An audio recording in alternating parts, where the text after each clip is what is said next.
2019년 1회 자 전기 설비 파트 가보겠습니다. 자 81번 건조한 장소로서 전개된 장소에 한해서 시설할 수 있는 고압 옥내 배선의 방법은 그랬는데요. 일단 고압을 옥내에 우리 들어가는 것은 애자 배선, 케이블 또 케이블 트레이 배선 이것들이 가능합니다. 다른 건 되지 않고요. 여기에서 건조한 장소로서 열려있는 그 전개된 장소에 한할 때는 애자를 사용한 배선을 해야 된다 그 얘기죠. 이것들이 아니고 기억해 둡시다. 그래서 여기에서는 애자 사용 공사입니다. 애자 건조하고 전개된 장소 생각나야죠. 애자 사용 공사입니다.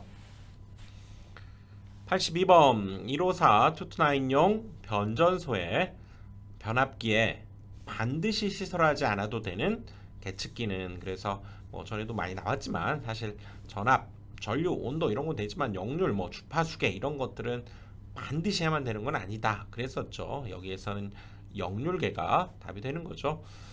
그래서 계측 장치, VIP, 전압 전류, 전력 그리고 고정자의 온도 이런 것들 우리가 살펴봤었죠. 역시 주요 변압기의 전압 전류, 전력 그리고 특고압용 변압기의 온도 맞고요. 고압용, 뭐 저압용 이건 안 됩니다. 특고압용 변압기의 온도죠. 여기에서는 지금 특고압용이기 때문에 온도계 맞다는 거죠. 역률계, 주파수계 이런 것들이 아닙니다. 83번 투투나인 특고압 가공전선로의 중성선은 다중 접지를 해야 된다. 각 접지선을 중성선으로부터 분리했을 경우 1km마다 중성선과 대지 사이의 합성 전기저항 값은 얼마여야 되는가 그랬네요. 자, 이것은 일단 15kV를 15kV 이하일 때 그때 각 접지점의 대지 전기저항은 300이고요. 1km마다의 합성 전기저항은 35ohm이죠. 15에서 25 이하일 때에는 역시 전체 저항값은 305ohm으로 동일한데 이때에는 1km마다의 합성 전기저항값은 15ohm이 된다 그 얘기죠. 요거 15 이하일 때는 30, 15에서 25 사이일 때는 15니까 우리 문제에서는 지금 여기 투투나인이면 15에서 25 사이가 되는 거죠. 여기에서는 15ohm이 맞습니다. 3번이 되죠. 3번. 84번 전기 부식 방식 시설은 지표 또는 수중에서 1m 간격의 임의의 두 점 양극의 주위 1m 이내에 거리에 있는 점 및 울타리의 내부 점을 제외하고 그 두 점 간의 전위차가 몇 볼트를 넘으면 안 되는가. 이건 이거죠. 우리가 물이 이렇게 있을 때 수중에 이렇게 부식 방지를 위해서 양극과 음극을 이렇게 우리가 두게 되면 여기 양극이 이렇게 있다고 합시다.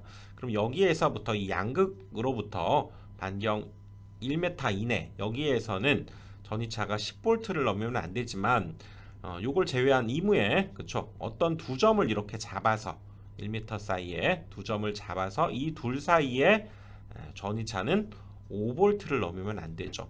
양극과 어떤 1m 떨어진 곳에서의 전위차는 10볼트를 넘으면 안 되지만 양극이 아닌 그랬죠. 양극 1m 이내의 거리에 있는 점 울타리 내부의 점을 제외한다고 했기 때문에 얘가 아닌 다른 어떤 두 점을 1m를 이렇게 잡아가지고 전위차를 쟀을 때 5볼트를 얘가 넘으면 안 된다는 거죠. 여기에서는 1번이 답이 됩니다. 그래서 여기에서는 사용전압 자체는 직류 60V 이하라고 하는 것도 좀 기억을 해두시고요.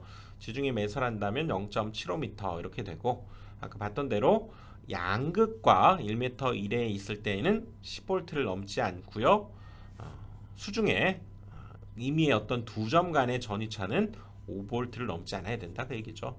여기에서는 5V 1번이 답이 됩니다.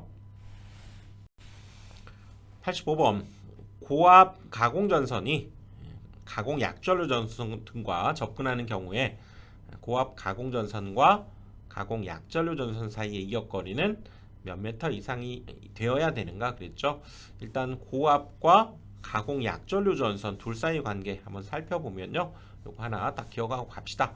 일단 기본적으로는 0.8m인데요. 케이블을 쓸 때에는 0.4가 된다는 거죠.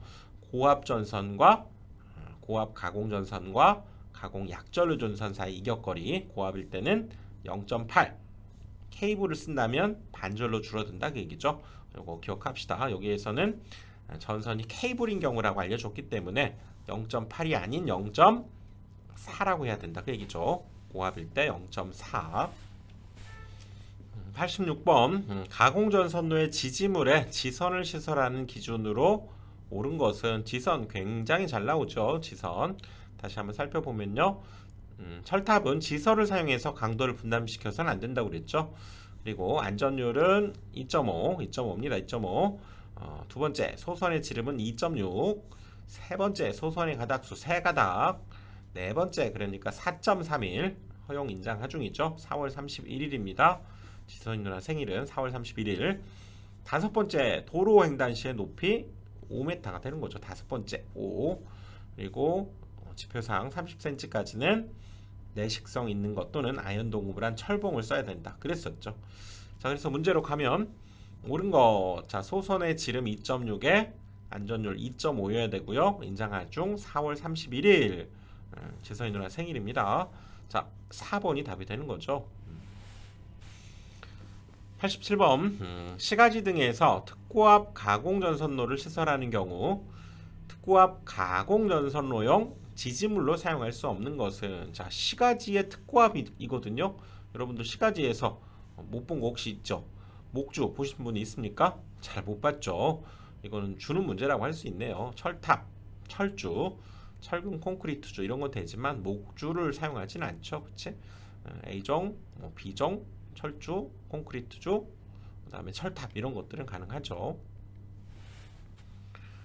88번 중성선 다중접지식의 것으로 전로의 칠학이 생겼을 때 2초 이내에 자동적으로 이를 전로로부터 차단하는 장치가 있는 투투나인 가공전선로를 상부조용제의 위쪽에서 접근할 경우 가공전선과 건조물과의 이격거리는 얼마가 돼야 되는가? 전선은 나전선을 쓰고 있는 거죠. 의미 자체는 이렇게 생긴 건물들이 있을 때 상부 조형제 여기 위쪽으로 이렇게 얘가 슉 지나간다는 얘기죠. 그럴 때 이 이격거리를 지금 구하라는 얘기인데 여기 보시면 지금 이게 특고압에 해당되는 거죠. 특고압 경우 살펴보면 특고압인 경우가 일반적으로 나전선, 특고압 절연전선, 케이블 이렇게 구성되죠. 나절케 이렇게 되는데 나전선은 3m죠. 3m. 절연전선 2고 1인데요. 여기 2.1은 5가 붙고 여기는 2.2가 붙습니다. 321로 이렇게 점점 줄어들죠. 3m, 2.5m, 1.2m 이렇게 됐죠. 그래서 여기에서는 나전선을 사용한 상부니까 여기 3m에 해당되는 거죠. 답은 4번이 되죠. 4번. 그래서 위쪽 상부조형제 위쪽에서 나전선, 절연전선, 케이블, 나절케 있을 때 321 기억하시고요. 321 3m입니다. 2.5, 1.2 우선 이 정도 여러분들 기억을 해두시고요. 답은 4번이 됐죠. 89번 고압 가공전선으로 경동선을 사용하려면 지름은 최소 몇 밀리미터는 돼야 되는가? 고압이죠. 고압 가공전선 다시 한번 살펴보면 우리가 저압에서도 400V를 기준으로 해서 400 미만일 때, 이상일 때 나눴고요. 미만일 때 가공전선의 굵기는 절연전선 2.6mm, 나전선이 3.2mm죠. 그리고 400V 이상일 때 시가지에서는 5, 외에서는 4고요. 고압도 동일했죠. 고압도 5mm, 400V 이상인 저압과 고압이 5mm로 동일했고요.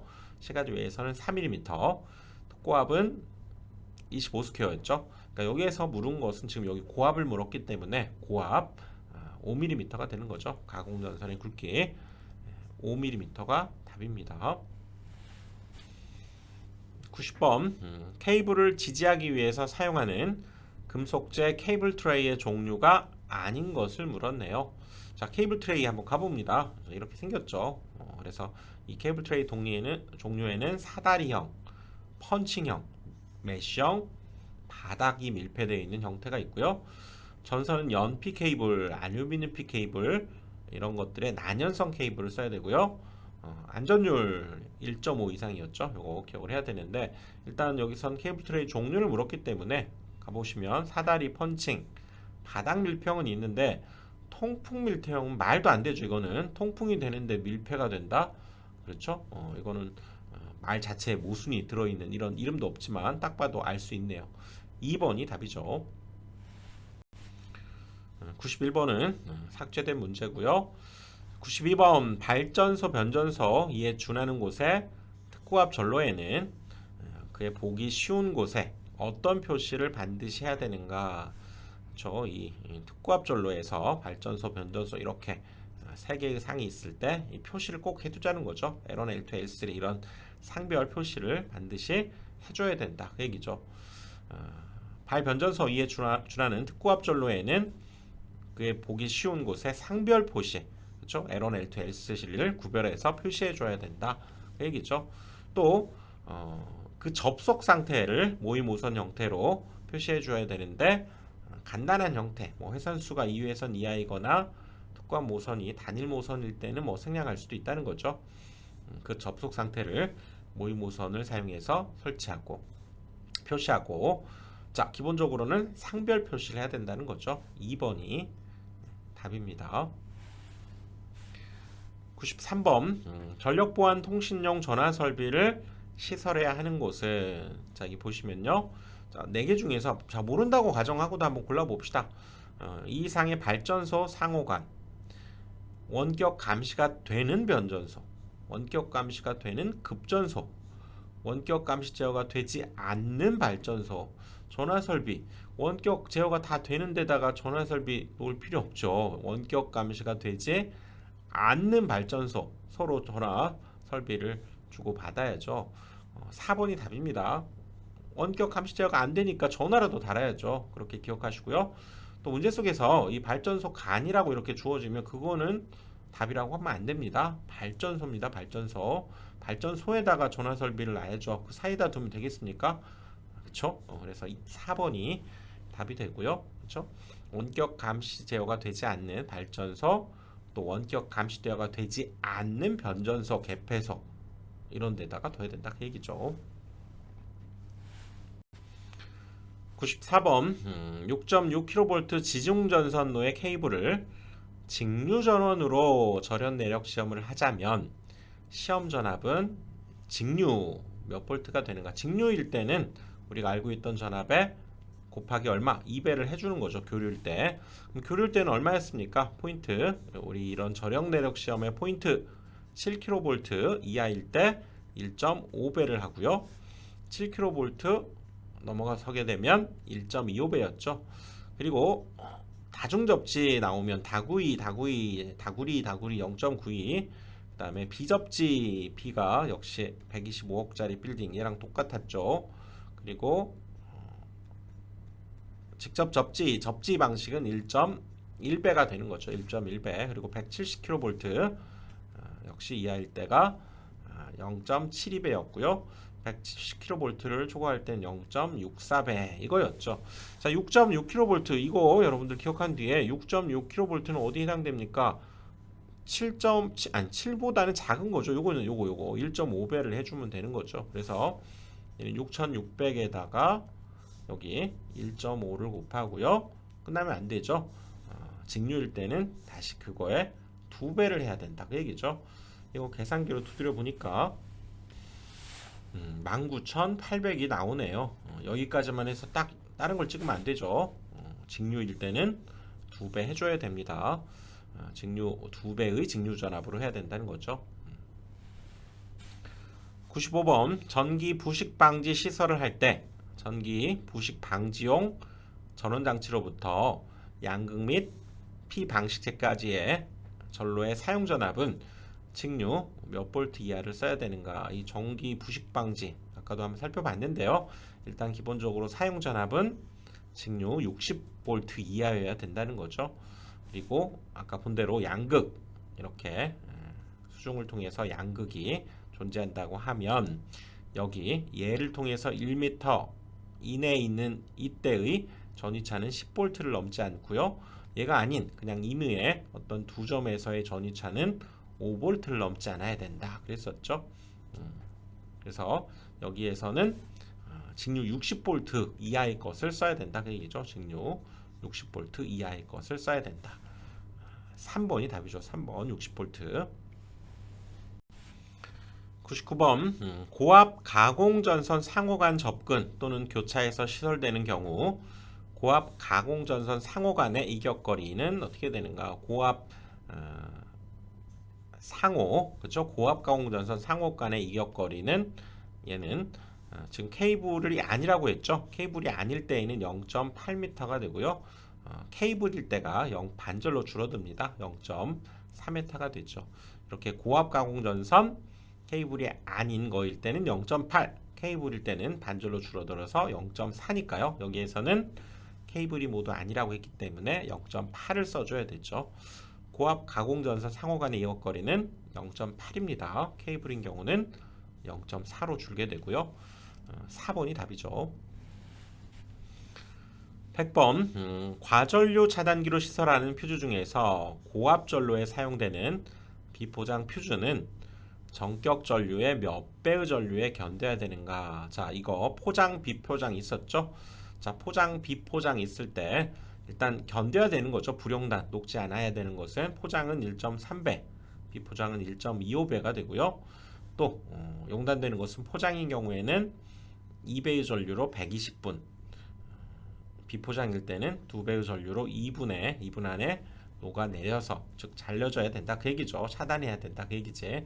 그래서 어떻게 여기로 했습니까? 우리가 요즘 포장, 음식 포장 배달 많이 해서 먹죠.